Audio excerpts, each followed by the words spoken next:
de Arquitectura, Escultura, Urbanismo y Costumbres Funerarias. Esta tercera mesa, como ustedes saben, es una continuación de la mesa anterior, cuyos temas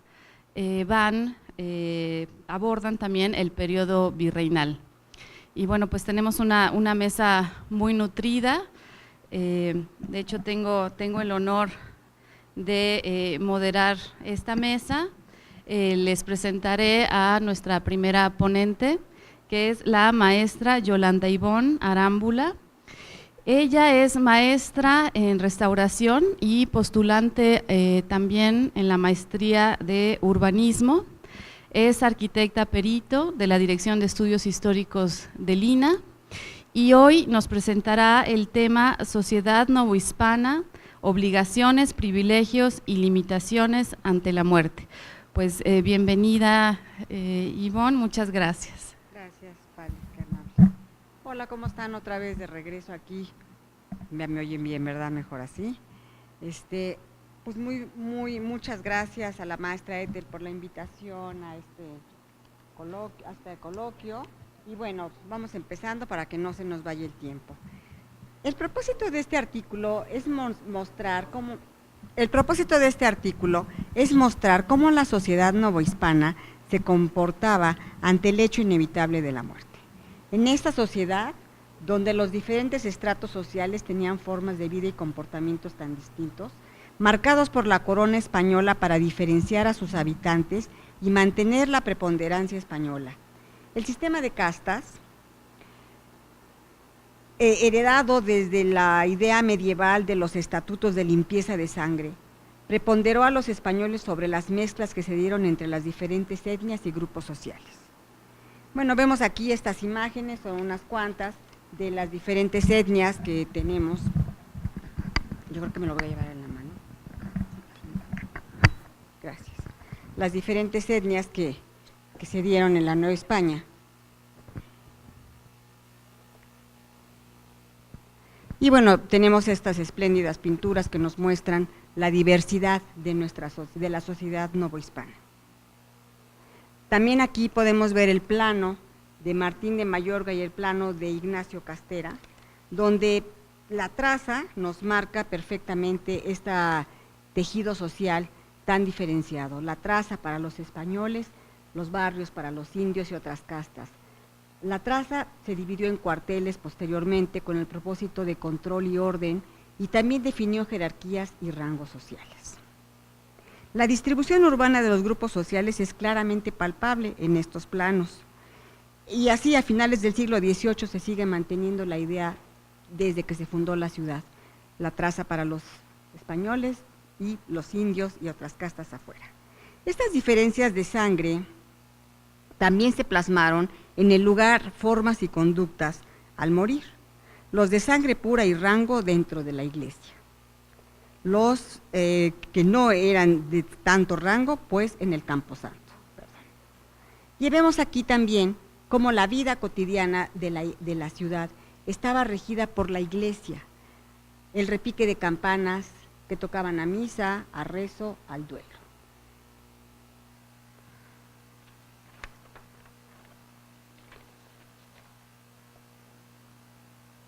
Muestra a ustedes tres lugares, tres sepulcros pertenecientes a la élite novohispana, como muestra de aquellos que podían alcanzar el privilegio de hacer resaltar su persona y su familia dentro de la sociedad novohispana. Algunos de estos sepulcros han perdurado hasta el día de hoy y podemos constatar por esas magníficas obras artísticas la grandeza con la que fueron concebidas para perpetuar la memoria de personas.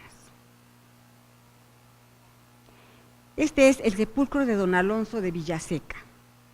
Don Alonso de Villaseca fue un rico comerciante, quizá el hombre conocido como el hombre más rico de la Nueva España en el siglo XVI. Muere un 8 de septiembre de 1580, fue fundador del Colegio Jesuita de San Pedro y San Pablo, y como tal tuvo el derecho y el privilegio de ser enterrado en la iglesia, en esta iglesia.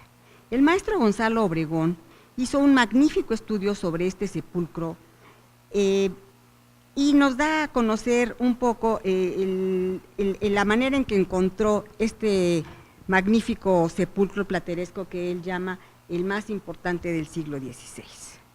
Dice el maestro Obregón que una de las cláusulas de la escritura de fundación del Colegio de San Pedro y San Pablo estipulaba que don Alonso tenía el derecho de ser enterrado en el presbiterio, y cita, se ha de dar entierro a dicho fundador en mitad de la capilla mayor con el túmulo y pompa que a dicho fundador le pareciere. Nos refiere el maestro Obregón que esta cláusula se pudo cumplir hasta fines del siglo XVI o principios del XVII, ya que San Pedro y San Pablo fue solemnemente dedicado hasta 1603, y para esa fecha el monumento funerario ya estaba concluido. Y cita, su cuerpo embalsamado fue depositado en la iglesia provisional que usaban los jesuitas mientras construían la iglesia de San Pedro y San Pablo. El maestro Obregón nos refiere en su estudio sobre la importancia de este bello monumento funerario y que es descrito por el padre Florencia. Dice así, en el funeral de su suegro, don Alonso de Villaseca, no se mostró heredero ni yerno Agustín Guerrero de Luna, sino más que hijo y amigo en las magnificencias y gastos excesivos que hizo. Este es todo de mármol blanco, de obra corintia y columnas acanaladas. El maestro Obregón nos refiere que el maestro Javier Alegre en su historia también menciona este sepulcro, este túmulo de mármol con un vistoso arco. Con la expulsión de los jesuitas en 1767, la iglesia de San Pedro y San Pablo quedó cerrada al culto religioso.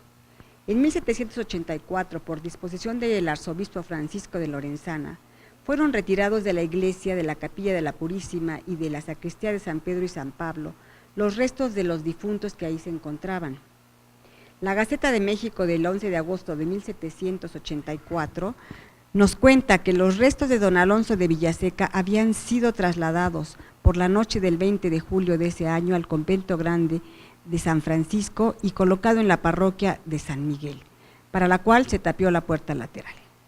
Nos refiere el maestro Obregón que haciendo un estudio sobre las crónicas de las jesuitas, se encontró este retablo neoclásico magnífico en la parroquia de San Miguel y lamentablemente pues ha perdido, aquí podemos ver en la imagen de la izquierda, el proyecto con el que fue concebido y en la derecha cómo está, según refiere el maestro Obregón, todavía en la iglesia, en la parroquia de San Miguel.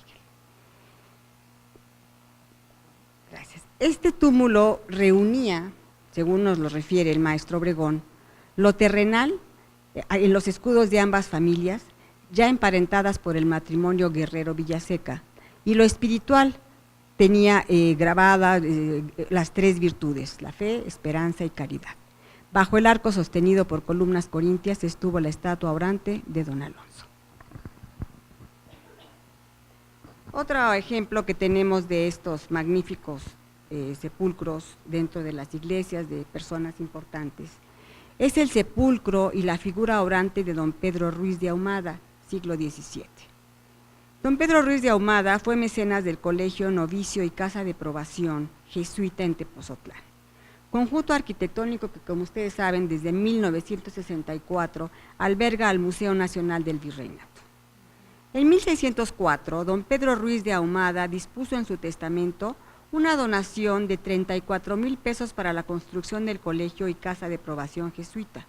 Por tal motivo, tuvo el derecho y privilegio de ser enterrado en un lugar preponderante de la capilla doméstica, de la cual el nicho que alberga su escultura, todavía hoy día en perfecto estado, forma parte del diseño original. En este colegio se formaron figuras renombradas de intelectuales como Sigüenza y Góngora, Pérez de Rivas, Florencia, Cabo, Alegre, entre otros. Un espléndido ejemplo de arquitectura novohispana, barroca, en la cual, bueno, los mecenas, las personas que ayudaron a su fundación, pues tienen este lugar privilegiado. Nuevamente los jesuitas recurrían a ricos mecenas para levantar sus espléndidas construcciones.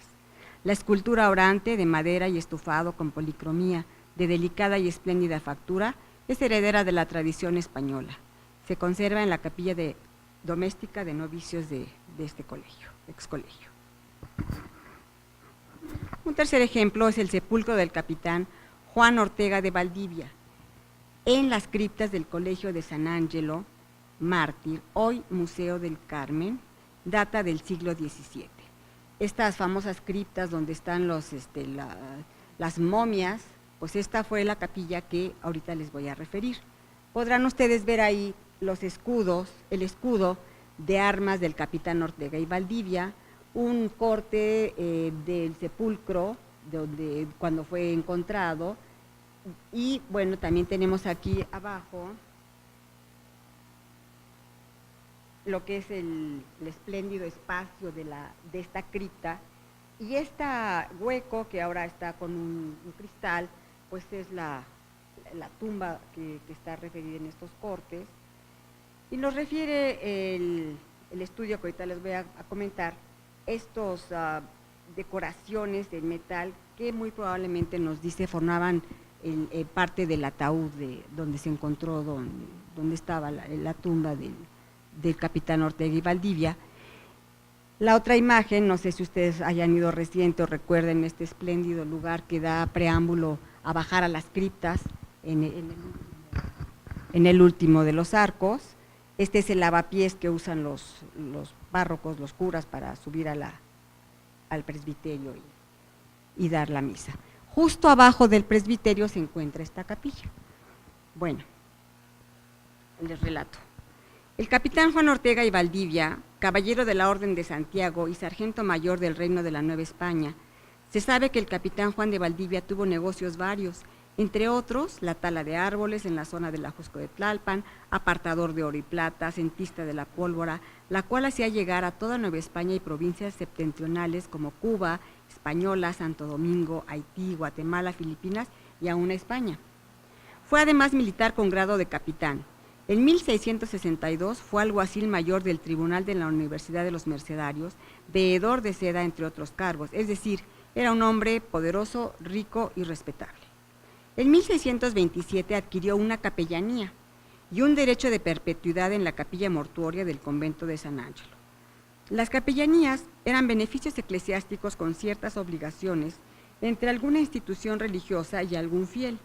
Nos dice el arqueólogo Obando que quizá el vínculo de obligación entre los carmelitas descalzos y el capitán Valdivia fuera que el militar ofreciera protección militar durante la construcción de alguna obra que ellos estuvieran haciendo, o que quizá su posición y actividad de purificador de oro y plata, que eran muy preciados en esa época para cualquier institución religiosa, para la fabricación de ornamentos religiosos. Y cita, porque los batihojas fueron de mucha utilidad y conveniencia en ese entonces, por lo que toda entidad religiosa procuraba tener lo mejor dentro de su feligresía. Y por ello los carmelitas le dieron el derecho de ser enterrado en sus criptas. Lamentablemente este entierro no se sabe en qué época fue saqueado.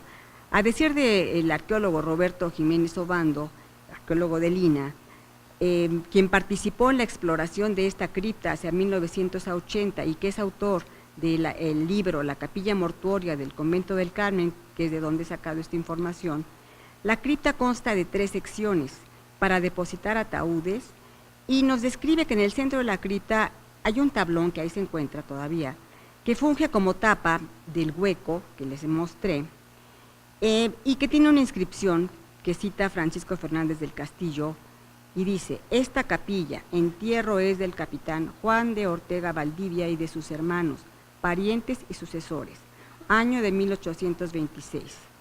Quitada la tabla, solo se ven unos cuantos huesos esparcidos.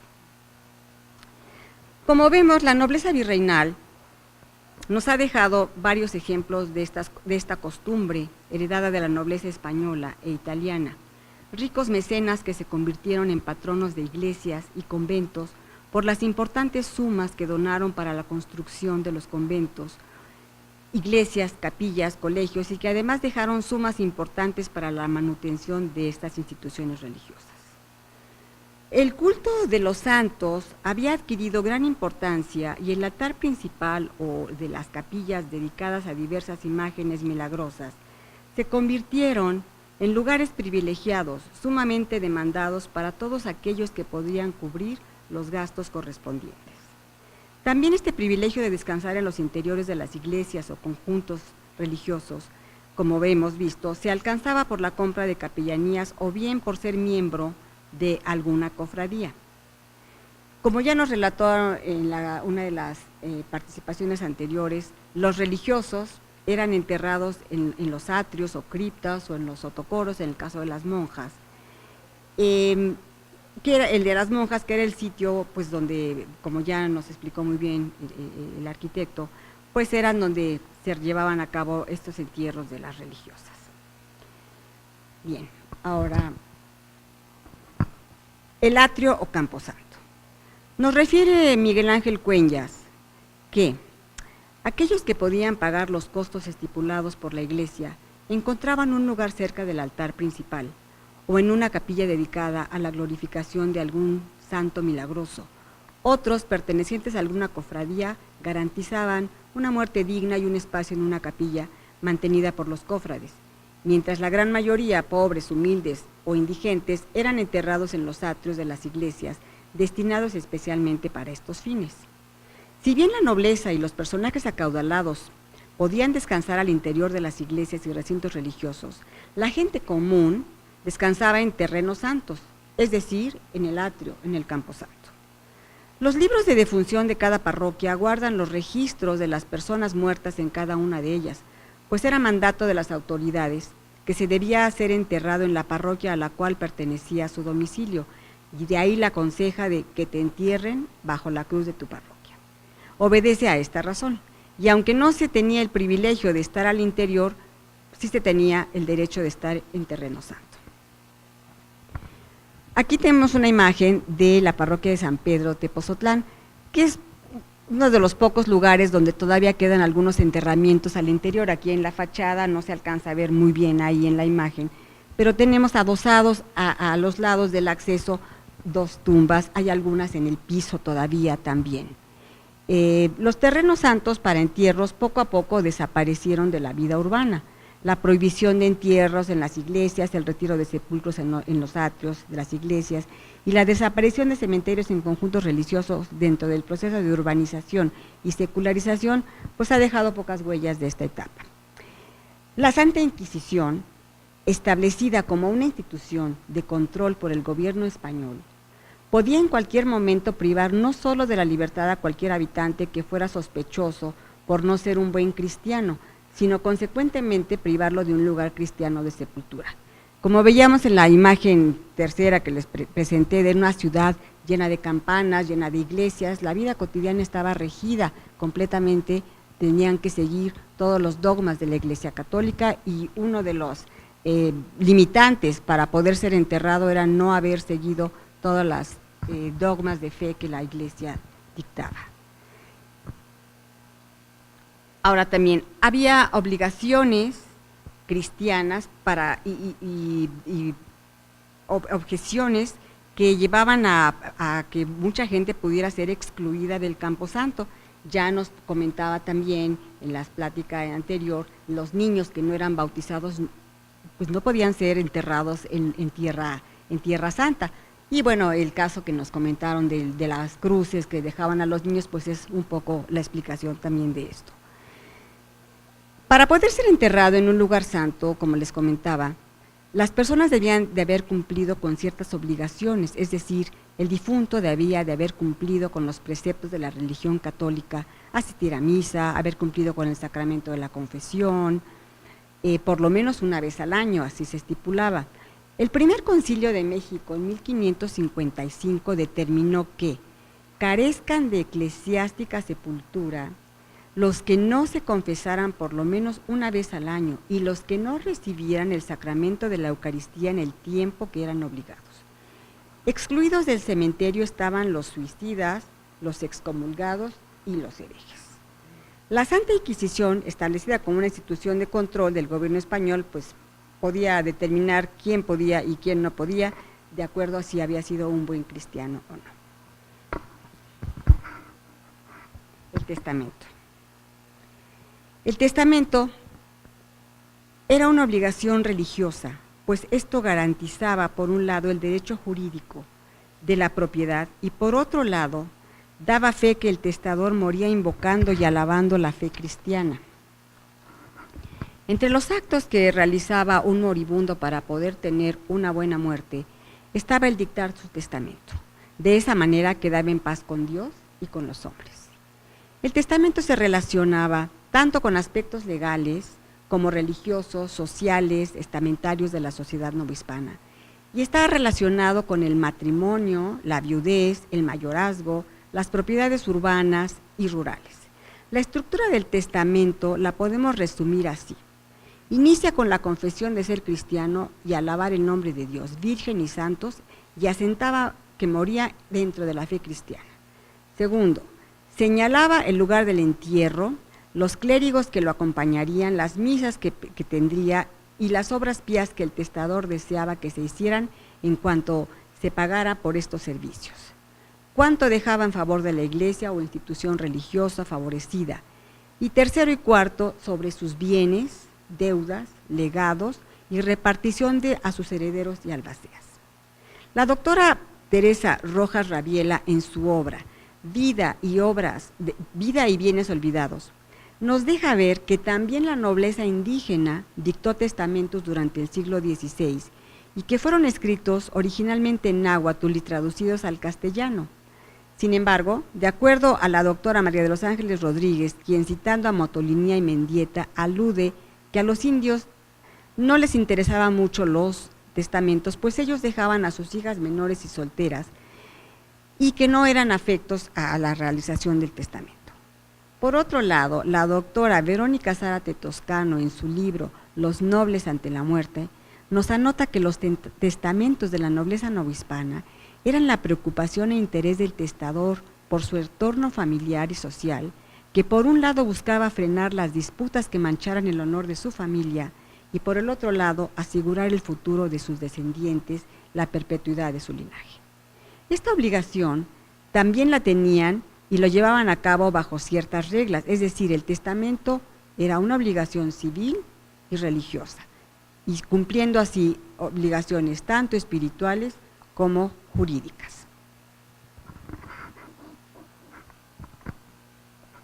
Bueno, el ritual del testamento post-mortem y sus costos. Desde el siglo XVI en la Nueva España, estos servicios tuvieron un costo. Naturalmente, lo que costaba el cajón o caja, la preparación del cuerpo o mortaja, la ceremonia religiosa, las misas, los novenarios, sin contar desde luego el lugar de entierro fuera o dentro de la iglesia y de la manera que lo hemos comentado anteriormente.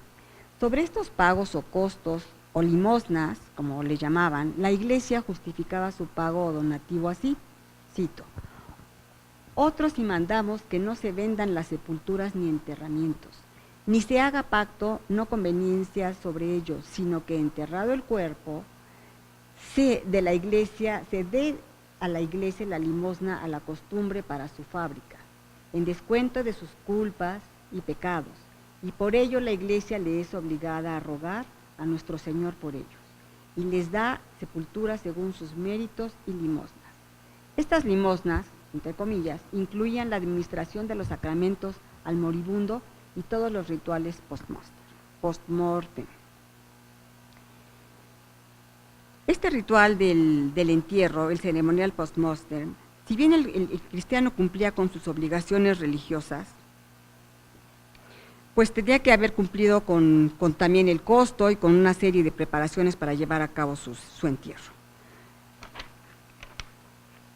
En 1637 se dicta una provisión real en la que se ordena la expedición de un arancel para que no hubiera abusos en estos costos y limosnas.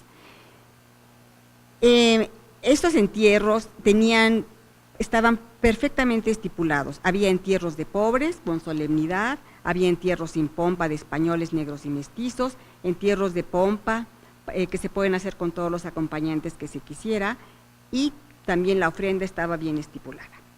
Pues bueno, ya lo último que les quiero comentar es que también había una tradición de los libros del buen morir. Los libros del buen morir son libros que fueron libros moralizantes de carácter funerario y que fueron escritos por los frailes de las órdenes mendicantes o por los clérigos seculares y jesuitas. Se basaron en gran parte en las ideas de Erasmo de Róterdam y que formaron parte de la religiosidad y vida cotidiana del México colonial. Es interesante que su obra, la obra de Rotterdam, dictaba la necesidad de una preparación cotidiana siguiendo la moral, la religión y prácticas religiosas, sustituir lo ajeno, pedir perdón por las ofensas dadas y la redacción oportuna del testamento. Este acto era considerado necesario para los asuntos terrenales, despacharlos de una forma completa. De manera de conclusión, podemos decir que la manera de morir de un noble distaba mucho de la manera de morir de quien no lo era. La aristocracia novohispana seguía mostrando su poder aún en este momento terrenal de su partida. El lugar de entierro, el entierro mismo, las ceremonias póstumas civiles y religiosas y el legado de obras pías que dejaba el testador mostraba su rango, su clase, su posición social, económica.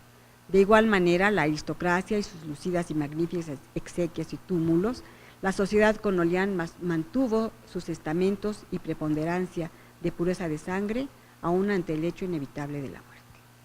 Pues bueno, con esto termino. Muchas gracias.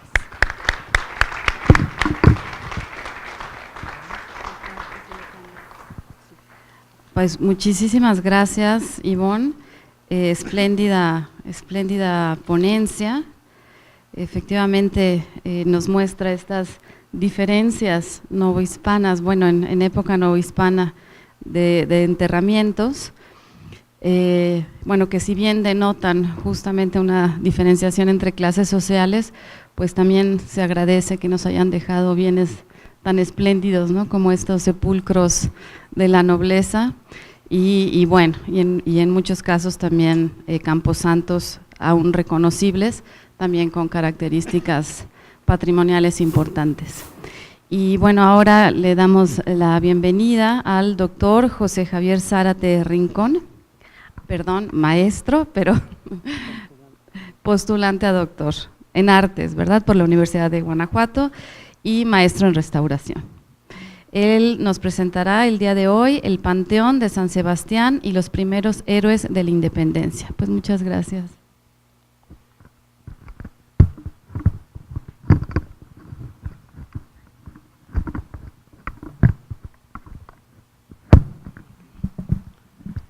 Muy buenas tardes, agradezco al comité haber seleccionado esta ponencia y sobre todo su presencia, ¿no?, que hace posible que nosotros podamos difundir un poco del conocimiento cultural.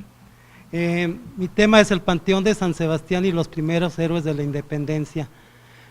Por lo tanto, nos vamos a trasladar a la ciudad de Guanajuato, capital del mismo estado, y esta es una foto actual donde se encuentra aquí el templo de San Sebastián y esta pequeña zona arbolada es donde está el cementerio. Como ven, está completamente ya rodeado de la zona urbana. Está aquí por una serie de calles, la calle de San Sebastián, Paseo Madero y aquí hay un parque.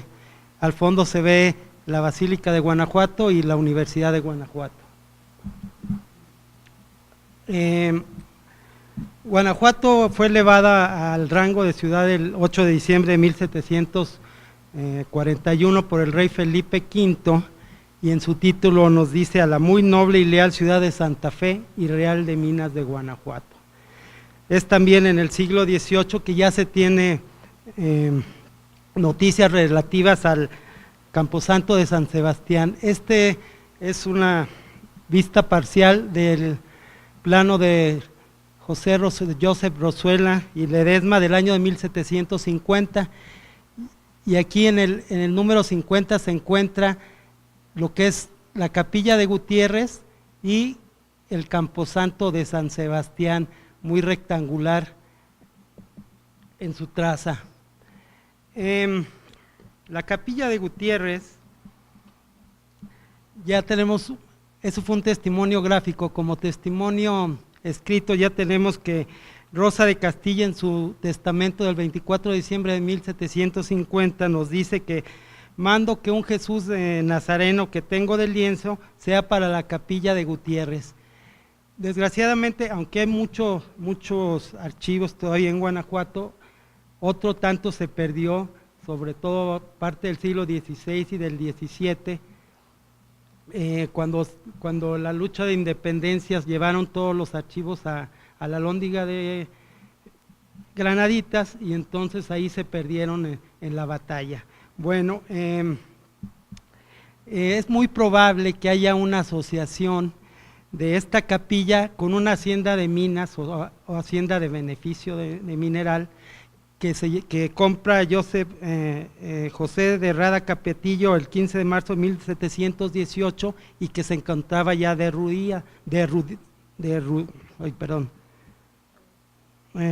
deteriorada, se me fue la palabra, derruida, perdón.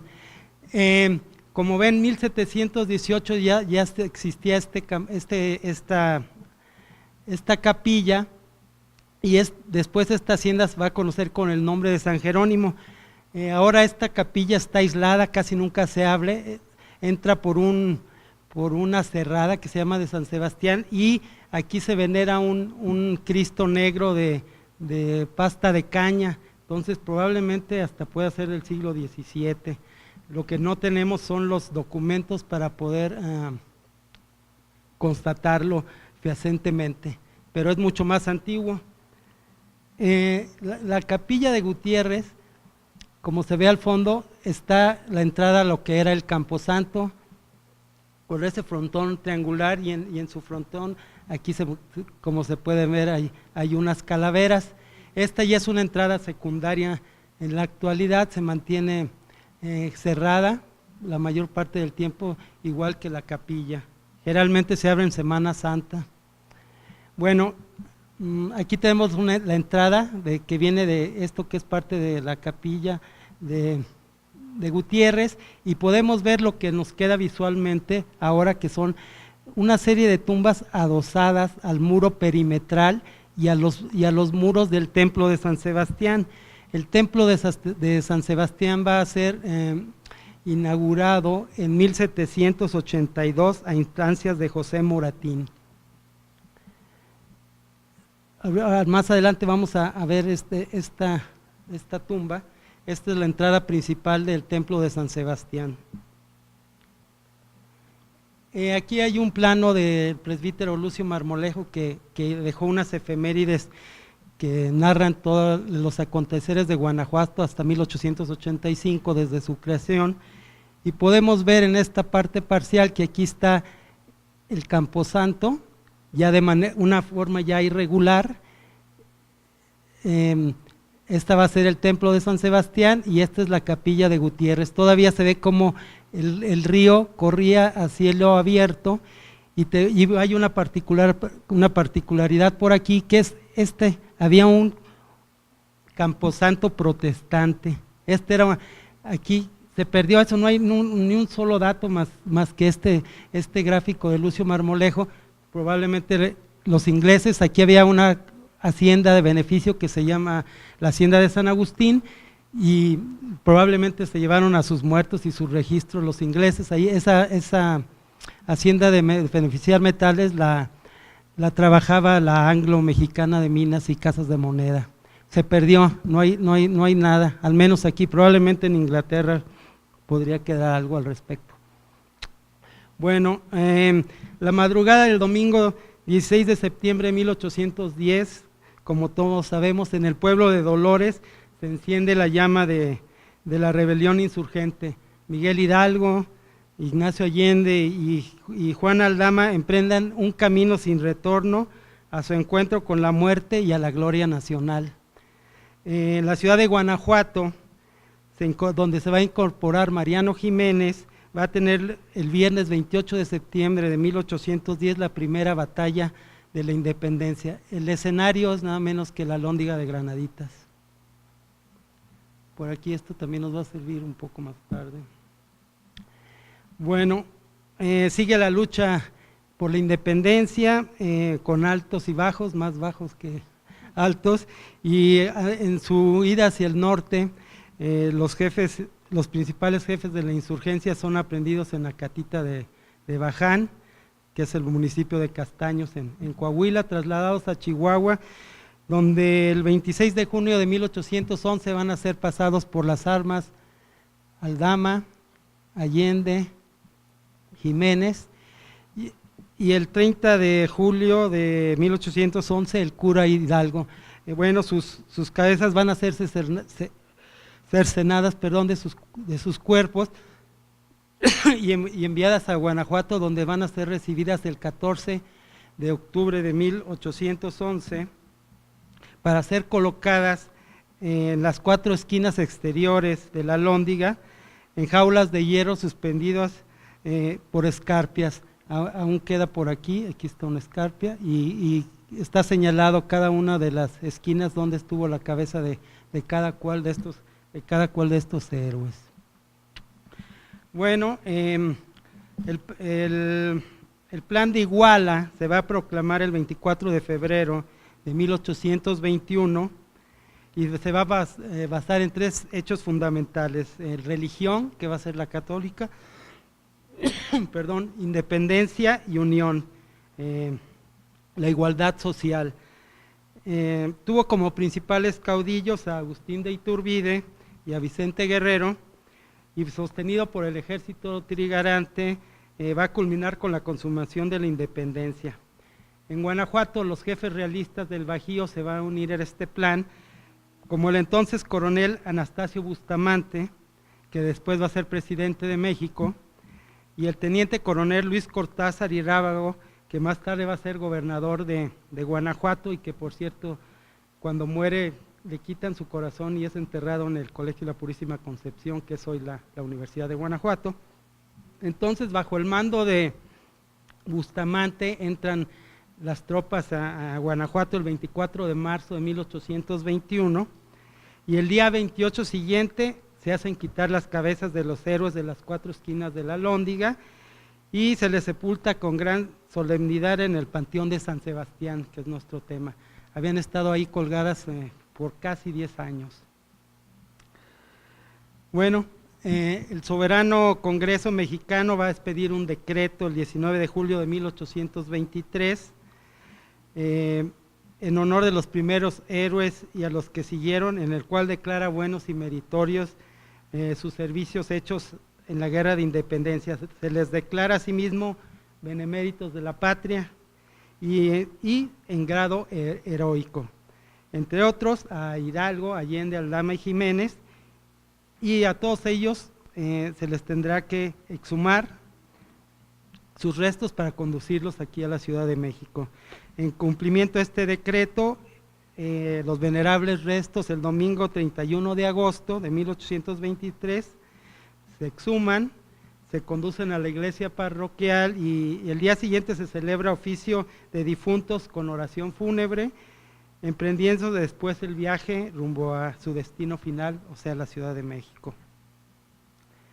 Otro personaje inhumado en este lugar es nada menos que Antonio de Obregón y Barrera, que entregó su alma al Creador el 10 de junio de 1833 y al día siguiente se inhumó en el Camposanto de San Sebastián.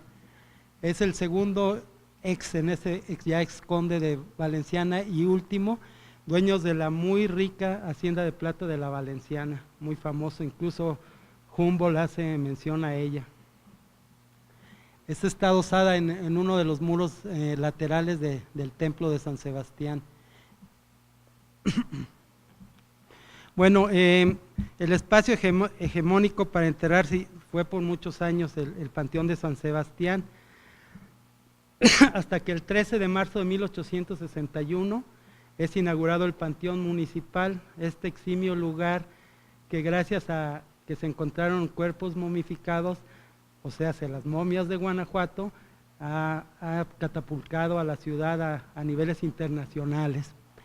Sin embargo, la gente sigue renuente a inhumarse en este sitio y por lo que para el 23 de abril, según los archivos parroquiales, dejan de inhumarse cuerpos en San Sebastián y en un camposanto muy pequeño de San Cayetano que se había abierto a consecuencia de una epidemia de cólera morbus del año de 1833. Entonces, a partir de ahí, que esporádicamente una o dos gentes con algún privilegio pudo volver a inhumarse en San Sebastián, pero ya a partir de ahí siempre en el Panteón Municipal. Bueno, esta es la calle de San Sebastián y este es lo que es ahora el acceso principal al Camposanto y al Templo de San Sebastián. Y en el año de 1985 se hizo un trabajo de restauración. En lo que es afuera del campo, en la parte atrial, había a principios del siglo XX un huerto, no quedaba más que el huerto, y ya estaba muy deteriorado, era pura tierra, por lo que se hizo ahí un jardín con algunos árboles en esa intervención de 1985. Se hicieron algunos pozos de exploración y se encontraron en diferentes capas restos humanos, ¿no? Si San Sebastián tenemos ya desde el siglo XVIII y XIX que seguía funcionando, probablemente antes, no tenemos documentación para sostenerlo, bueno, pues todas esas inhumaciones siguen ahí abajo de esos montículos, ¿no?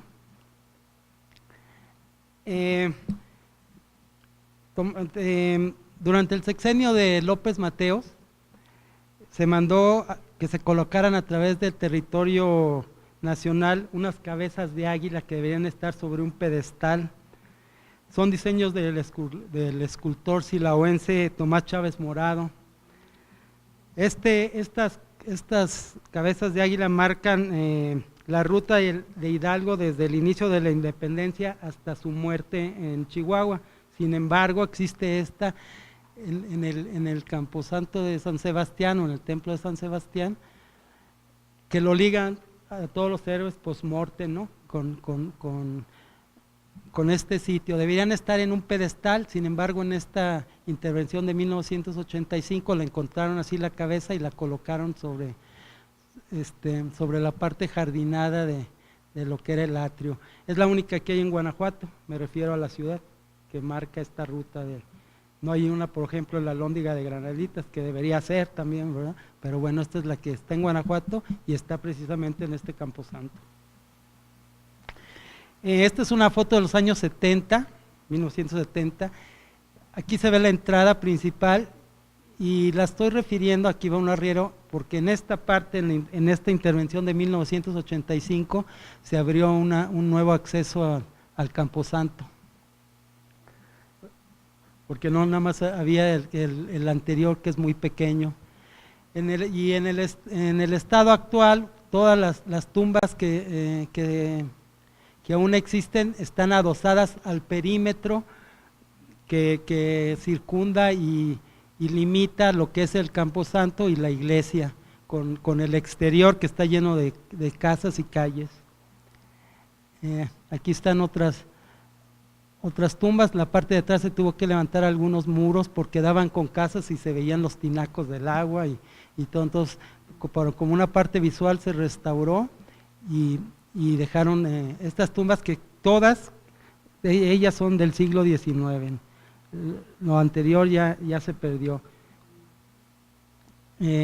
Aquí están otras tumbas adosadas y también están las estaciones del Vía Crucis, ¿no? Que es el camino de la cruz o Vía Dolorosa, que son los pasos de Jesús en el camino al Calvario hasta su crucifixión. Cuenta de 14 estaciones y eso es lo que queda de este Camposanto, muy ligado a la parte histórica de la independencia de México y un tanto olvidado, porque aunque en Guanajuato hay mucho testimonio gráfico de toda la ciudad, no existen fotos antiguas de este Camposanto, muy raros, ni en el INAH, ni en los archivos generales del Estado, ni en la universidad, muy raro, no hemos encontrado fotos antiguas de este Camposanto.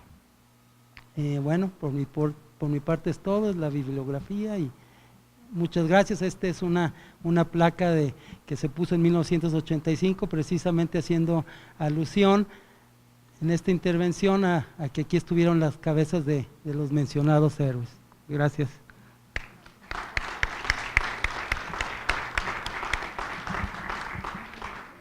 Pues agradecemos al maestro Zárate este recorrido histórico por el Camposanto de San Sebastián, efectivamente desconocido para muchos de nosotros, y pues acabamos de ver que es en realidad un lugar de primera importancia en la historia no solo de Guanajuato, del país.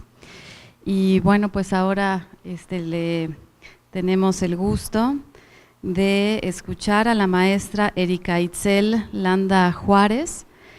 Ella nos acompaña de la Procuraduría General de Justicia de la Ciudad de México.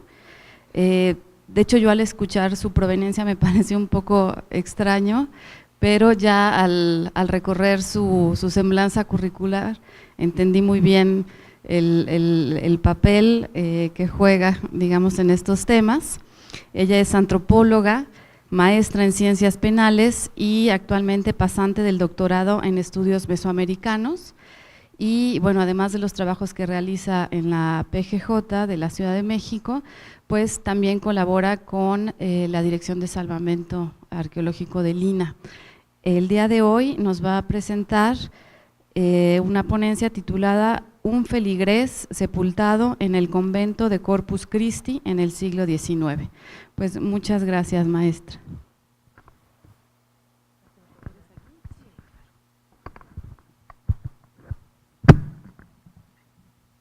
Gracias.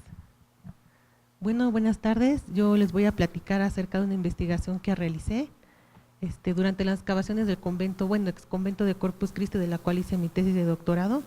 Me encontré con mucha información acerca de personas que fueron sepultadas ahí. Voy a hablar acerca de un cacique, que son uno de los casi últimos caciques que se encuentran a finales en el siglo XIX, porque ya casi caciques no se contaba en este periodo. Y este es un testamento de un cacique que decidió ser enterrado en el convento. Y bueno, entonces por eso le puse un feligrés sepultado en el convento de Corpus Christi en el siglo XIX. Por desgracia, pues no encontré su esqueleto durante las excavaciones. Esta es una investigación de un indio principal de la Ciudad de México, de la Nueva España, quien en el año de 1803 dejó su testamento, y del cual parto para rescatar cuáles fueron sus acciones, sus deseos antes de morir. En el año de 1803, Juan Francisco de la Cruz, que es como se llamaba, se encontraba en su cama debido a un accidente que tuvo. Desafortunadamente no se sabe qué le sucedió.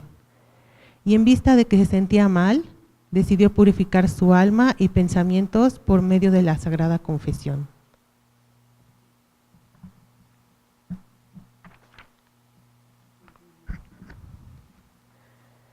De esta manera mandó a traer el galeno espiritual, y con gran diligencia se acercó a Juan y lo invitó, sin molestarle en demasía, a que confesara sus culpas.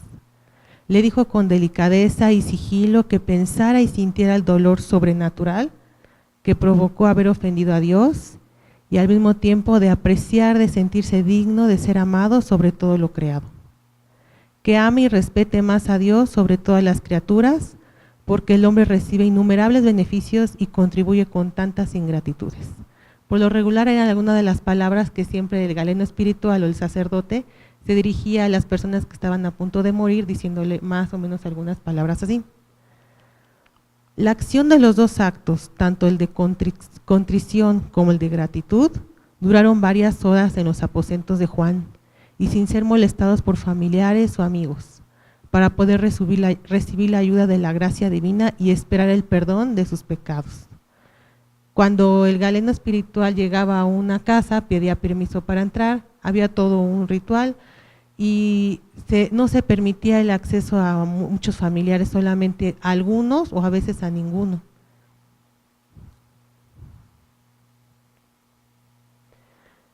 Esta es parte de lo que encontré de su testamento, y hasta abajo dice Juan Francisco de la Cruz.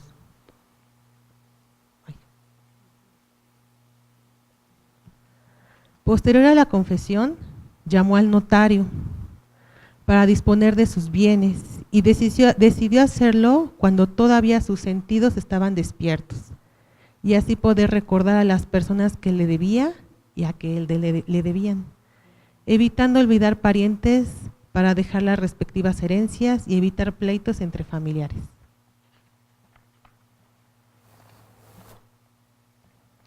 La primera petición que Juan quiso que se cumpliera fue designar el lugar de su enterramiento y quedó asentado de la siguiente manera: quiere que sea enterrado donde su mujer decida y donde su hija religiosa profesa en el convento de Corpus Christi. Juan Francisco tenía plena confianza en su esposa, con quien ya tenía 30 años de casado, con doña Catalina Inés, y ambos tuvieron descendencia. El primer hijo nació muerto ahogado. La segunda fue una niña llamada María Gabriela, quien murió a los 2 años de edad. Y la última fue una niña llamada Manuela Margarita, quien fue religiosa de Corpus Christi, con advocación de Sor María Agustina de Santa Margarita. Entonces es posible entender que él decidió ser enterrado en el convento de Corpus Christi porque su hija pues era religiosa. Y recordemos que en ese convento solamente aceptaban a las indias caciques. Además, con infinito amor y paciencia, cuidó a un niño pequeño, quien fue ignorado por su padre. Dicho niño se llamaba Dionisio Antonio Cera, hijo biológico de Tiburcio José de la Cera. Dionisio fue dejado en las puertas de la casa de Juan Francisco a los 15 días de haber nacido, debido a que el padre contrajo segundas nupcias y no quiso hacerse cargo del niño. Juan Francisco de la Cruz y su esposa lo adoptaron como hijo y con el tiempo le tuvieron amor y fue tomado en cuenta antes de que su padre adoptivo muriera. Quedó anotado de esta manera: desea que Dionisio se quede en la casa en compañía de su mujer, que reconoce como madre.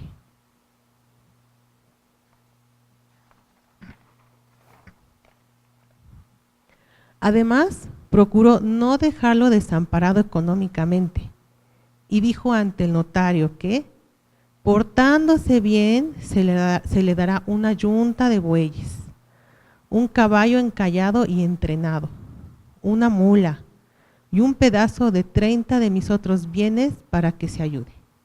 Además, se le proporcionará un salario para que se quede ahí como sirviente, ya que desde que llegó ahí, Juan Francisco lo mantuvo en todas sus necesidades. Obviamente también hubo condiciones respecto a su apoyo económico. Dejó dicho lo siguiente: si Dionisio delinquiere o faltara a la felicidad y agradecimiento de su crianza, mando a que mi mujer llame a su padre y se lo entregue y cuide de él de acuerdo a sus costumbres.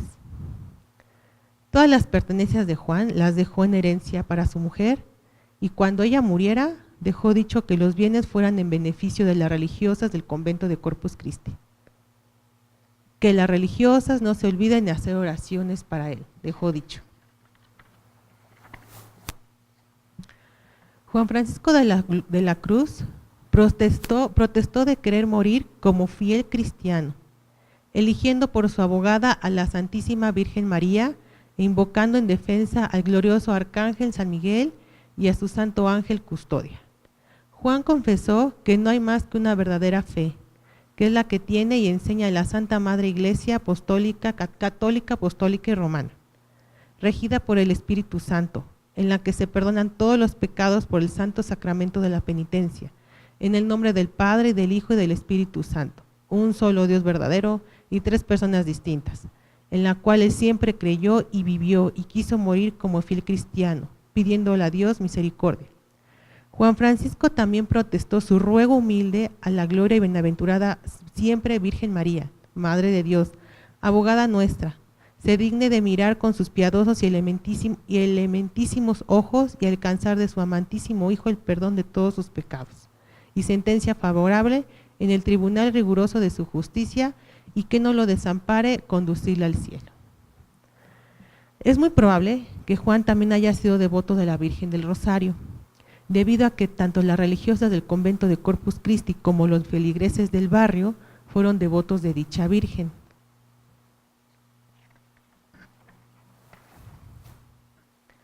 Con esta misma devoción y esperanza, las religiosas y los feligreses del barrio promovieron la cofradía de la Virgen del Rosario. Quedó asentado de esta manera: la fervorosa devoción de los vecinos de este barrio congregados en una hermandad que piensan exigir en cofradía, aunque puede que solo quede en pensamiento. Cuidado solo el culto y veneración de esta señora. Por eso la sacan varias noches del año por las calles, con luces, rezándole su Santísimo Rosario, y le celebran fiesta anual, con gran solemnidad de misa y sermón el día 27 de diciembre. Cuando Juan de la Cruz se encontraba en cama, demostró toda su confianza y amor hacia la Virgen del Rosario. Pensó con toda seguridad que la enfermedad se erradicaría, y si no, tuvo la confianza de que esa enfermedad fue por orden divina. La confianza de acercarse a la Virgen del Rosario fue para seguir el camino que lo llevaría cerca al encuentro con el Señor Jesús. Juan aumentó su amor filial para que la Virgen lo tomara de la mano y lo acompañara en sus preocupaciones, problemas, situaciones cotidianas, dolores espirituales y físicos. Su acompañamiento le causaba alivio para que no se sintiera solo. Así como Juan, los otros feligreses veneraron de manera infinita a la Virgen del Rosario, porque creían y sentían que sus padecimientos físicos disminuían al ver con detenimiento el amor y la paciencia que la imagen emanaba de manera misteriosa y graciosa. Durante las investigaciones, mucha gente del barrio, el barrio lo que es ahora el barrio de la Alameda, ellos tenían mucha confianza en la Virgen del Rosario y por eso creían quisieron que se implementara su cofradía. Pero la mayoría de las veces, aparte de que no fue posible, siempre se acercaban a ella en cuestiones de salud, para mejorar salud más que nada. Quedó asentado de esta manera: Purísima Concepción de Nuestra Señora de la Virgen María, con el título del Rosario, a la que el paso, que es muy hermosa, es el asilo de la devoción de este barrio de la Alameda, solicitándola en sus enfermedades y trabajo los vecinos y consiguiendo el remedio de ellos, como lo demuestra ya la frecuencia con que lleva la Santa Virgen a los enfermos y algunas pinturas chicas que se hayan colocadas cerca del retablo. Es posible que Juan tuviera tanto un rosario como una imagen de la Virgen. El rosario fue considerado como un fiel aliado para conocer los sentimientos de la Virgen. Juan desgranaba las cuentas con una oración pausada, calmada y recogida para pedir bendiciones.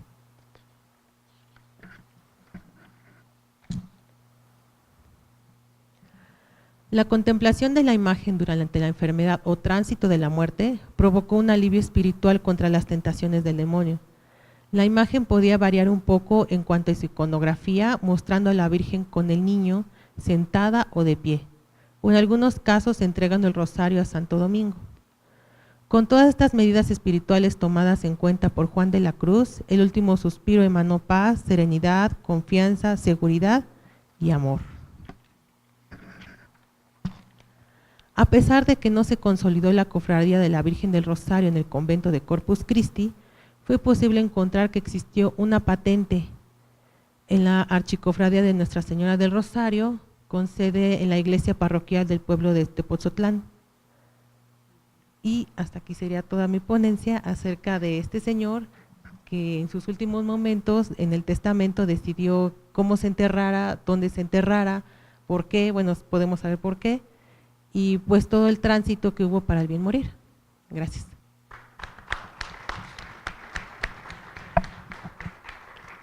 Pues muchísimas gracias también a la maestra Itzel Landa, y vemos también un poco cómo estas ponencias, sobre todo, la de Ivonne, ¿no?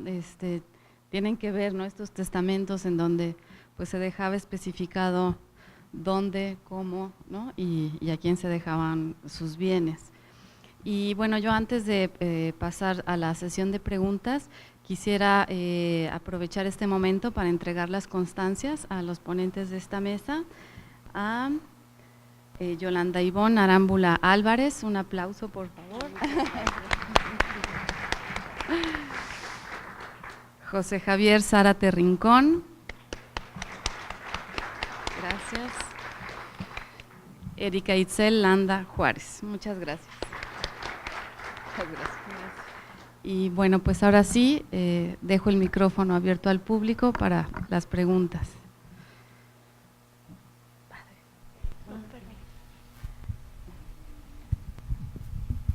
Pues felicidades nuevamente y una pregunta para el maestro Zárate.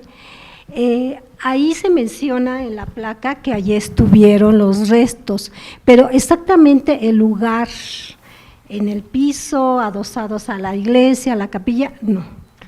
No hay un registro fehaciente que nos diga en dónde estuvieron. Y al retirarlos y traerlos a la Ciudad de México, hubo una ceremonia fastuosa, me imagino. Una ceremonia, se colocan en una caja, se mandan al templo parroquial, ahí se quedan y al día siguiente se hace una ceremonia de difuntos y luego ya se envía a la Ciudad de México. También había que esperar los restos de Pedro Moreno y Javier Mina, que estaban sobre la misma zona ahí del Bajío de Guanajuato. Ok, gracias. Y una pregunta para la maestra Itzel. Esta información usted la recabó del testamento allí en el archivo, me imagino, pero no dice exactamente en qué lugar estuvo ese sepulcro. ¿Está adosado también con una placa? Gracias. Bueno, durante las excavaciones nunca había algo que dijera aquí estuvo este señor. Se sabe que ahí decidió ser enterrado, pero no se sabe en dónde, o si siempre sí, por lo regular yo creo que sí, pero nunca encontré un lugar donde dijera aquí yace fulanito de tal. Se encontraron otras personas que sí dijeron aquí yace, pero él en particular no.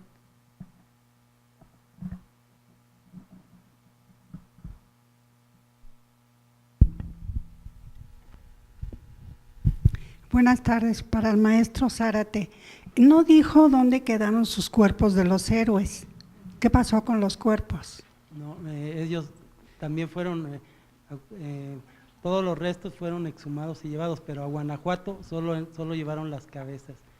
Inclusive habían pensado primeramente colocarlas en varias ciudades, pero finalmente para que estuvieran ahí como un ejemplo de lo que era, cómo se castigaba la sedición, las dejaron, Riaño las dejó allí, Fernando Pérez Marañón era en el entonces intendente de Guanajuato, las dejaron en las 4 esquinas de Guanajuato. Los cuerpos hasta donde estaban en Chihuahua y de ahí los han de haber mandado igual a la Ciudad de México.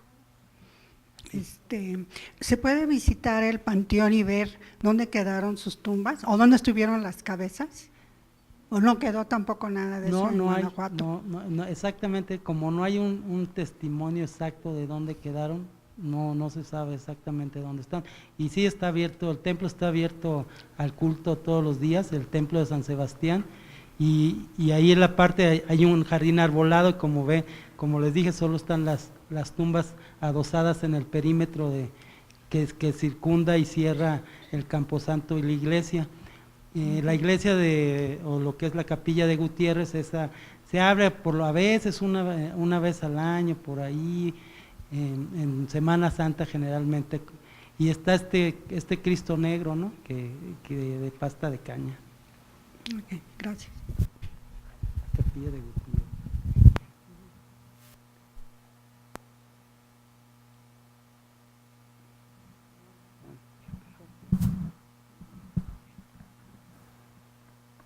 Bueno, entonces aprovecho para hacer una pregunta, si se puede, de hecho, pues a cualquiera de los ponentes, aunque me parece que pudiera ser a Ivonne. Bueno, si bien quedó claro que la nobleza tenía el privilegio de estar dentro, ¿no?, de los templos y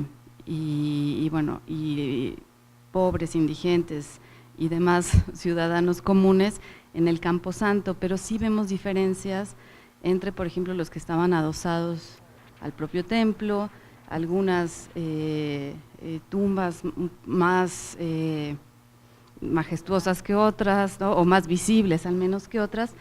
En ese sentido también había una diferenciación ahí de clases sociales en el Camposanto, cómo se elegían los lugares en los que cada quien iba a reposar para la eternidad. Pues como veíamos que les comentaba yo de las limosnas y los costos y demás, pues era lo que cada quien podía pagar. Seguramente el párroco cobraba X cantidad por ciertos lugares del Camposanto, ¿no? Y como bueno, bien lo dicen los documentos, Pues no se quería que quedara claro que era un cobro, entonces lo ponían como limosna. Entonces estas limosnas, pues en cuanto más ricas, pues mejores lugares pudieran tener, ¿no? Y bueno, la factura del sepulcro, pues bueno, como lo vemos hasta ahora, ¿no? En el Panteón de Dolores de la maestra Ethel, ¿no? Las maravillosas capillas muy elaboradas, digo ya de otra época, pero pues es un poco lo mismo, ¿no? Hasta dónde puede la fortuna del fallecido dejar su memoria de una manera visible y hermosa, ¿no? Y bueno, que nos han dejado, como bien decías, Vale, pues estas hermosas obras de arte, ¿no? Pero pues sí. Y bueno, las tumbas de la gente común, vamos a decir, pues como eran levantadas, igual que la monda en las iglesias, pues fueron levantadas, no nos quedan registros casi, son escasos. Ese de San Sebastián es de los pocos, pero aunque son 19, pero pues bueno, todavía están. En Tepozotlán, allí en el atrio, en la parroquia de San Pedro, todavía hay algunas tumbas al acceso de la parroquia de San Pedro y adosadas a la fachada. Pero pues bueno, esos son los que nos queda. Lo que nos quedó fue lo de los nobles, ¿no? Claro. Sí. Muchas gracias. Pues bueno, pues entonces con esto daríamos por terminada la jornada del día de hoy. Agradezco de nueva cuenta a los ponentes de esta mesa, a todos ustedes también agradezco su asistencia y pues los esperamos mañana a partir de ahorita un momentito, ahorita les digo, a partir de las 10:30, ¿verdad? A las 10:30 es la cuarta mesa y bueno, pues nos vemos aquí mañana. Muchísimas gracias por su presencia y pues buenas noches. Hasta.